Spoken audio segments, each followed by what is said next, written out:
أعوذ بالله من الشيطان الرجيم بسم الله الرحمن الرحيم الحمد لله رب العالمين باعث الأنبياء والمرسلين بارئ الخلائق أجمعين ثم الصلاة والسلام على سيد الخلق محمد وآله الطيبين الطاهرين اللهم صل على محمد وعلى محمد وعجل فرجهم۔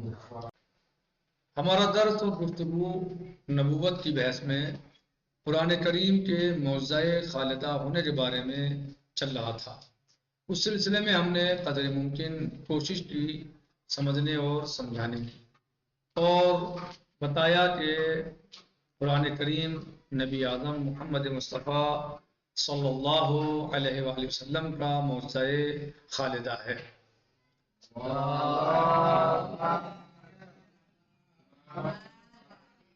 اور یہ معجزہ تا قیامت رہے گا، اور کیونکہ اس زمانے میں عرب کے لوگ فصاحت و بلاغت پر بہت زیادہ توجہ دیتے تھے، اور زمانے میں فصاحت و بلاغت عام تھی، باقاعدہ لوگوں کے اشعار کی، بیانات اور خطابات کی، خطبوں کی تعریفیں ہوا کرتی تھیں، اور بڑا چرچا ہوتا تھا فصاحت و بلاغت کا۔ تو ظاہر ہے کہ ایسا ماحول ہو اور جس چیز کی ضرورت ہو تو معجزہ بھی اسی اعتبار سے پھر اللہ کا نبی، اللہ کا رسول پیش فرماتا ہے۔ جیسا دور ہو، جیسی ضرورت ہو، اسی اعتبار سے معجزہ پیش کیا جاتا ہے۔ تو اس زمانے میں کیونکہ فصاحت و بلاغت کے چرچے تھے، فصاحت و بلاغت پر بہت زیادہ توجہ دی جا رہی تھی، بہت زیادہ اس کا چرچا ہوتا تھا، تو اس لیے قرآن کریم اللہ عز و جل نے اپنے حبیب پر نازل فرمایا، اور بار بار اس کتاب نے چیلنج کیا کہ تم اس کا اگر تمہیں یہ شک ہے، بسم اللہ الرحمن الرحیم ان کنتم فی ریب مما نزلنا علی عبدنا فاتوا بسورۃ من مثلہ وادعوا شہداءکم من دون اللہ ان کنتم صادقین۔ اس کے علاوہ اور بہت ساری آیات جو ہیں مثلا مختلف طریقے سے، جن میں اللہ سبحانہ وتعالیٰ نے باقاعدہ چیلنج کیا ہے، قرآن کریم نے چیلنج کیا ہے کہ تم اگر شک کرتے ہو تو جیسی دوسری کتاب لے آؤ۔ بعض آیات میں 10 سورت کا جواب لے آؤ، بعض میں مثلا ایک ہی سورت کا جواب لے آؤ، اور یہاں تک اللہ تعالیٰ نے چیلنج فرمایا اور تحدی کی کہ یہ کام تم ہرگز نہیں کر سکتے، یعنی تم ہرگز اس کا جواب نہیں لا سکتے۔ تو یہاں تک جو ہے قرآن کریم نے کہا، اور اس زمانے میں چونکہ میں نے بتا ہی دیا کہ فصاحت و بلاغت کا بہت سارا چرچا تھا، تو آج ہم جو ہے سلسلے میں تو بہت سارے لوگ جمع ہوئے اس زمانے میں، اور بہت سارے لوگوں نے کوشش کی کہ ہم اس کا جواب لے آئیں، کیونکہ یہ کام آسان تھا، لڑائی سے، جھگڑے سے، قتل و غارت سے یہ کام آسان تھا کہ انسان جو ہے دلیل لے آئے، جواب لے آئے، جواب دے دے، سامنے والے کو خاموش کر دے، یہ آسان ہے، بجائے اس سے انسان جنگ کرے یا جھگڑا کرے مثلا، کہ ان کے لیے آسان تھا، لیکن وہ جواب نہیں لا پائے۔ بڑی کوششیں کی، بڑی کاوشیں کی، لوگ جمع ہوئے، بڑے بڑے پڑھے لکھے لوگ زمانے کے، بڑے بڑے فصاح و بلاغا، بڑے بڑے فصاحت و بلاغت کے ماہر لوگ اور مالک جمع ہوئے، لیکن وہ اس کتاب عظیم کا جواب نہیں لا سکے۔ آج بات ہماری گفتگو ہوگی ولید بن مغیرہ کے بارے میں، کہ ولید بن مغیرہ کون تھا، کیا تھا، اور کیا اس کا مثلا کردار تھا۔ تقریباً جو ہے وہ اس طرح کی باتوں پہ انشاءاللہ ہماری آج گفتگو کا محور یہی باتیں تقریباً رہیں گی۔ کہنے ولید بن مغیرہ کی کہانی، وہ لوگ جو قرآن مجید کے ساتھ مقابلہ کرنے کے لیے بلائے گئے تھے، ان میں ولید بن مغیرہ بھی شامل تھا، یعنی جن لوگوں کو دعوت دی گئی تھی کہ قرآن کا جواب لانا ہے، ان میں ولید بن مغیرہ بھی شامل تھا، کہ جس کا تعلق قبیلے بنی مخزوم سے تھا۔ اس کا قبیلہ کیا تھا؟ بنی مخزوم، کہ یہ قبیلہ اس زمانے میں عربوں کے درمیان اچھی تدبیر اور عمدہ فکر سے مالا مال تھا، یعنی مفکر لوگ تھے اس کے اندر، مدبر لوگ تھے، اچھی تدبیریں کرتے تھے اور اچھی فکر رکھتے تھے، اور ان کے اندر شعور پایا جاتا تھا، فکر پائی جاتی تھی، لہٰذا اس لیے اس کو بھی دعوت دی گئی کہ یہ بھی آئے اور قرآن کریم کا جواب لانے میں ہماری لوگوں کی مدد کرے، یعنی تاکہ قرآن کا جواب پیش کیا جا سکے۔ لہذا کفار نے اس سے درخواست کی کہ اس چیز کے بارے وہ غور و خوض کرے۔ کس چیز کے بارے؟ یعنی قرآن کریم کا جواب لانے کے بارے میں وہ غور و خوض کرے، توجہ دے اور کوشش کرے تاکہ قرآن کا جواب لایا جا سکے، لہذا کفار نے اسے درخواست کی، اسے چاہا، اسے دعوت دی کہ وہ اس چیز کے بارے میں غور و خوض کرے اور قرآن مجید کی حیرت انگیز اور خارق عادت حد تک نفوذ کرنے والی آیات کے بارے میں اپنا نظریہ بیان کرے، اپنی رائے بیان کرے۔ جو قرآن کریم کی آیات ہیں حیرت انگیز اور خارق عادت ہیں، جی خارق عادت حد تک نفوذ کرنے والی جو آیات ہیں وہ ان کے بارے میں اپنا نظریہ اور رائے پیش کرے۔ ولید بن مغیرہ نے پیغمبر خدا حضرت محمد مصطفیٰ صلی اللہ علیہ وآلہ وسلم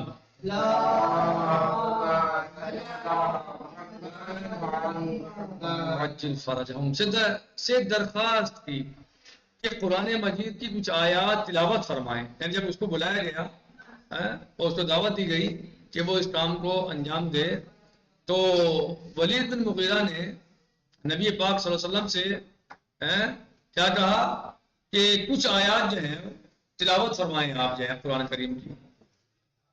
پیغمبر اسلام صلی اللہ علیہ وسلم نے کچھ آیات سورہ مبارکہ حامیم سجدہ سے تلاوت فرمائیں، سورہ حامیم سجدہ سے تلاوت فرمائیں، جو سورہ جو 24ویں پارے میں یعنی اس وقت موجود ہے سورہ حامیم سجدہ۔ صحیح ہے؟ کون سے پارے میں؟ 24ویں پارے میں، 24ویں پارے میں حامیم سجدہ سورہ کا نام ہے، ٹھیک ہے۔ اس سے حضرت نبی اعظم محمد مصطفیٰ صلی اللہ علیہ وسلم نے یہ آیات کچھ آیات تلاوت فرمائیں۔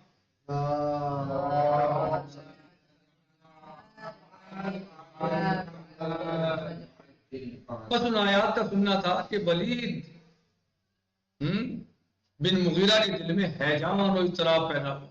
جیسے اس نے وہ آیات سنی تو اس کے دل میں کیا ہوا؟ حیران یعنی ہیجان پیدا ہوا اور اضطراب پیدا ہوا، مضطرب ہو گیا، وہ بے چین ہو گیا کہ وہ بے اختیار اپنی جگہ سے اٹھ پڑا ہوا۔ ظاہر ہے قرآن کریم کی آیات تھی اور وہ ایک اس زمانے کا پڑھا لکھا اور مفکر انسان تھا، اور جب آیات کو سنا تو اس کے دل میں کیا کھلبلی پیدا ہو گئی، ہیجان پیدا ہو گیا۔ تو جیسے ہی ولید بن مغیرہ نے جہل آیات کو سنا، ولید بن مغیرہ کے دل میں ہیجان اور اضطراب پیدا ہوا کہ وہ بے اختیار اپنی جگہ سے اٹھ پڑا ہوا اور بنی مخزوم کی قائم کردہ محفل میں جا پہنچا، اور اس نے خدا کی قسم کھا کر کہا کہ محمد سے میں نے ایسا کلام سنا ہے کہ جو نہ انسانوں کی گفتار اور نہ جنوں کے کلام کے مانند ہے۔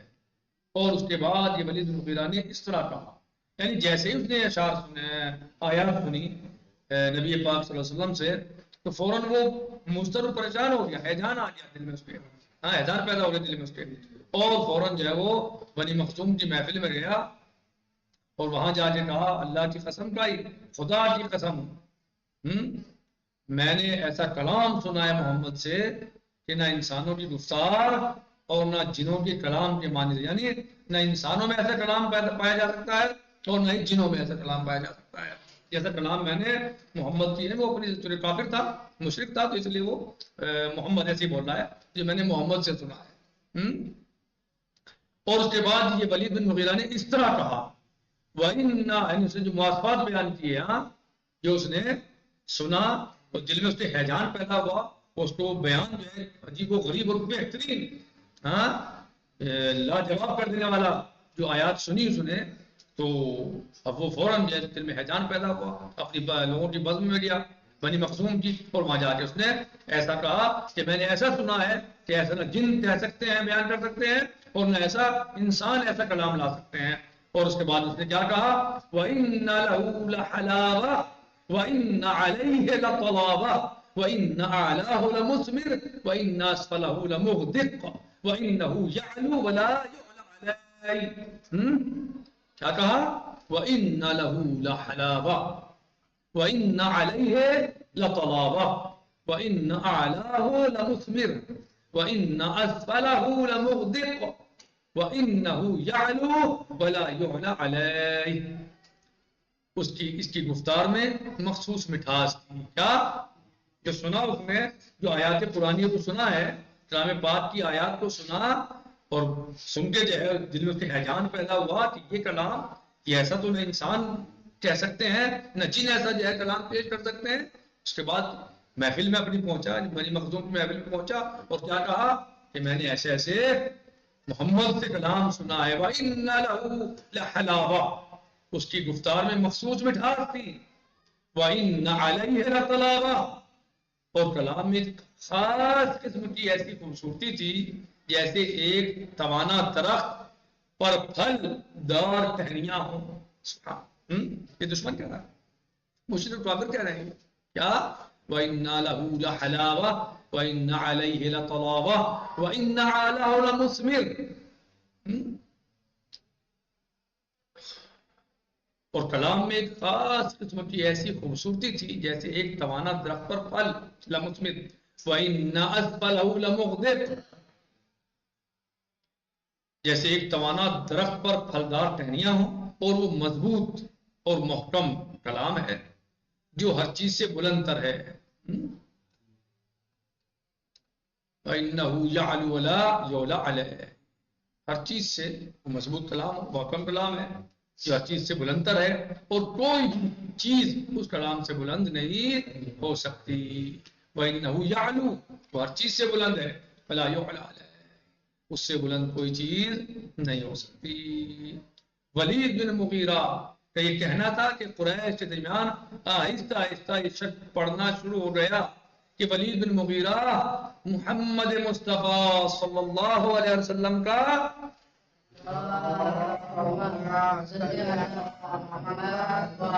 چاہنے والا ہو گیا ہے، کیونکہ اس کی باتیں اس طرح کی ہو رہی تھی، باتیں ایسے کر رہا تھا وہ، صحیح ہے، لیکن وہ کیا تھا؟ وہ تھا اس کا لاجواب ہو جانا، یعنی اس کے پاس کوئی جواب نہیں تھا قرآن کا، ان آیات کا جو سنا، ایسا کلام اس نے کبھی سنا نہیں تھا، ایسے کلام سننے کی اسے توقع نہیں تھی، کیونکہ وہ مفکر تھا اپنے وقت کا، اور مشرکین کے درمیان مفکر تھا وہ، تو اس نے ایسا کلام سنا، اور جب سنا تو اس کے ہوش اڑ گئے، دل میں ہیجان ہو گئی، یہ کیا؟ تو آنا پڑا اسے اپنی محفل میں واپس، بنی مخزوم میں آیا اور آ کے نے یہ باتیں آ کر کے بتائیں۔ جب اس نے اتنی تعریفیں کی تو لوگوں کو شک ہو گیا کہ ولید بن مغیرہ یہ محمد کا چاہنے والا ہو گیا۔ ابو جہل جلدی میں ولید بن مغیرہ کے گھر پہنچا اور قریش کی یہ بات کہ ولید بن مغیرہ محمد کا چاہنے والا ہو گیا ہے اسے کہی، یعنی اس کے گھر پہنچا ابو جہل اور جا کے یہ کہا کہ قریش یہ کہہ رہے ہیں یا تیرے بارے میں یہ سوچتے ہیں کہ تم محمد کے چاہنے والے ہو گئے۔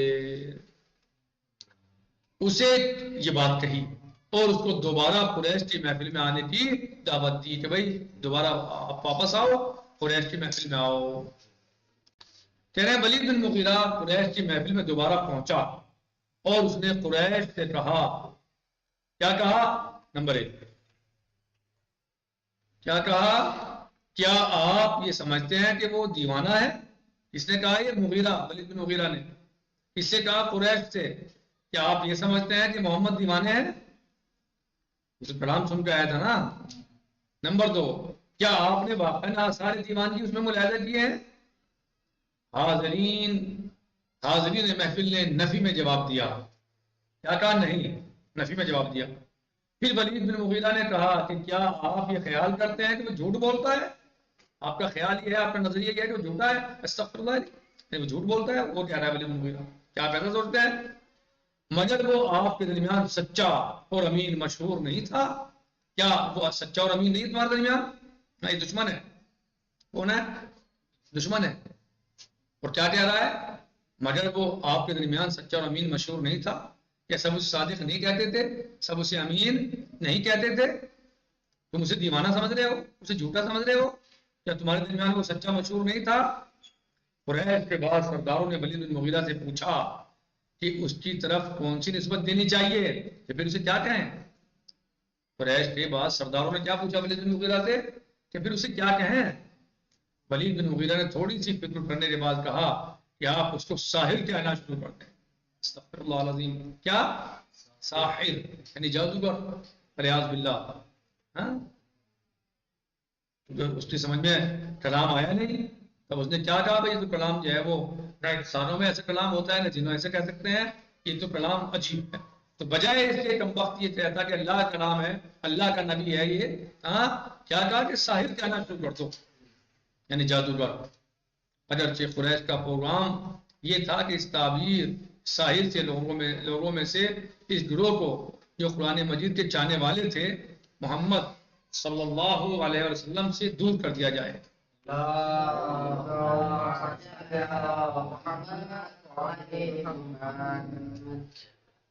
لیکن یہ تعبیر ساحر یعنی خود اس بات پر ایک زندہ دلیل تھی کہ قرآن مجید فوق عادت جذب کرنے والی کتاب ہے۔ یعنی ان کا یہ کہنا کہ جادوگر ہے، اس کا مطلب یہ ہے کہ وہ اس بات کا اعتراف کر رہا تھا اور سمجھ رہا تھا کہ قرآن مجید ایک ایسی چیز ہے جو فوق العادت ہے، یعنی عام طور سے عام لوگ اس کا جواب نہیں لا سکتے، ایسا کلام پیش نہیں کر سکتے۔ صحیح؟ وہ الگ چیز ہے کہ وہ مشرک تھے اور کافر تھے، تو انہوں نے بجائے اس کے کہ وہ یہ کہتے کہ اللہ کا کلام ہے، انہوں نے نبی پاک صلی اللہ علیہ وسلم کو ساحر اور جادوگر کہنا شروع کر دیا۔ بس انہوں نے اس قوت جاذبہ کا نام سحر رکھ دیا، یعنی جو قرآن کریم میں کشف اور جاذبیت تھی اس کو بجائے تھے کہ وہ یعنی اللہ کا نام کہتے، انہوں نے کیا کہنا شروع کر دیا؟ سحر کا نام دینا شروع کر دیا اور سحر کہنا شروع کر دیا۔ لیکن یہ حقیقت اپنی جگہ پر ہے کہ قرآن کا دور سے بھی سحر سے کوئی تعلق نہیں تھا، وہ تو معجزہ ہے۔ بہرحال یعنی قرآن کریم جب نتیجۃ البحث اور خلاصہ درس یہی ہے، ولید بن مغیرہ جو قبیلہ بنی مخزوم سے تھا اور یہ اس زمانے کا یعنی ماہر انسان تھا، اور اسے لوگوں نے دعوت دی کہ یہ قرآن کریم کا جواب لائے۔ جب یہ نبی پاک صلی اللہ علیہ وسلم کے پاس پہنچا اور آپ نے کچھ آیات کی تلاوت فرمائی سورہ حمیم سجدہ میں سے، تو اس کے ہوش فاختہ ہو گئے اور اس کے پاس کوئی جواب تو تھا نہیں، اسے بہت زیادہ نہیں کہ دل میں ہیجان اور کھلبلی پیدا ہوئی، اور اس نے بے ساختہ یعنی جو ہے وہ پھر وہاں سے نکلا اور اپنے بنی مخزوم کی بزم میں پہنچا، اور وہاں جا کر اس نے بہت ساری باتوں کو بیان کیا کہ میں نے محمد سے ایسا کلام سنا ہے، قسم کھا کر کہا کہ جو نہ انسانوں کے گفتار اور نہ جنوں کے کلام کے مانند ہے، اور اس کے بعد کیا کہا؟ وَإِنَّ لَهُ لَحَلَاوَةً وَإِنَّ عَلَيْهِ لَطَلَاوَةً وَإِنَّ عَلَاهُ لَمُسْمِرٌ وَإِنَّ أَسْفَلَهُ لَمُغْدِقٌ وَإِنَّهُ يَعْلُو وَلَا يُعْلَى عَلَيْهِ۔ اس کی گفتار میں مخصوص مٹھاس تھی، کلام میں ایک خاص قسم کی ایسی خوبصورتی تھی جیسے ایک توانا درخت پر پھل دار ٹہنیاں ہوں، اور وہ مضبوط اور محکم کلام ہے جو ہر چیز سے بلند تر ہے، اور کوئی بھی چیز کلام سے بلند نہیں ہو سکتی۔ بہرحال جب اس نے یہ بات جا کے اپنے لوگوں میں بیان کیا تو لوگوں کو یہ شک ہوا کہ ولید بن مغیرہ کہ نبی پاک محمد مصطفیٰ صلی اللہ علیہ وسلم کا چاہنے والا ہو گیا۔ اس کے فوراً بعد جو ہے ابو جہل سے گھر پر پہنچا اور اسے دوبارہ وہاں اس سے کہا کہ لوگ یہ کہہ رہے ہیں، یہ شک کر رہے ہیں یا تیرے بارے میں نظریہ رکھ رہے ہیں کہ تو محمد کے چاہنے والوں میں سے ہو گیا، لہذا دوبارہ آپ وہاں پر آؤ، بس محفل میں آؤ یا آیا وغیرہ وغیرہ۔ تو اس نے آگے وہاں کہا کہ بھائی کیا آپ یہ سمجھتے ہیں کہ وہ جھوٹا ہے، یا آپ یہ سمجھتے ہیں کہ وہ مثلاً جو ہے وہ دیوانہ ہے، کیا ہم سب یہ نہیں جانتے کہ ہم سب کے درمیان یہ مشہور تھا کہ یہ سچا ہے، صادق ہے، امین ہے؟ سب نے کہا ہاں۔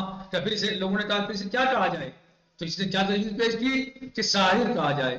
ہاں استغفر اللہ العظیم، کہ اسے ساحر کہا جائے، کیونکہ یہ دیکھ رہا تھا کہ جو قرآن کریم کے کلام ہے، انداز کلام ہے، انداز گفتگو ہے، جو طریقہ گفتگو ہے، وہ نہ انسان ایسا کر سکتے ہیں اور نہ جن کر سکتے ہیں۔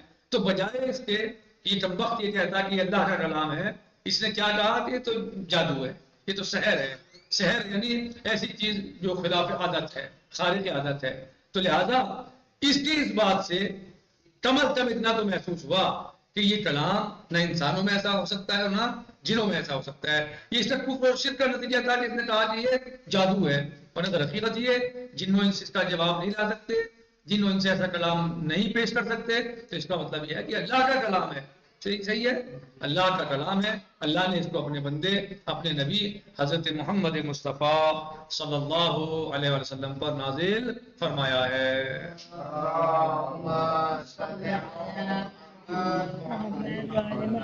آج ہم یہیں پر اکتفا کرتے ہیں اور کل انشاءاللہ ہم یہیں سے آگے بڑھیں گے، کیونکہ وقت ختم ہو چکا بلکہ زیادہ ہو چکا، اور ابھی درس کا بہت سا حصہ باقی ہے جو آج مکمل نہیں ہو سکتا.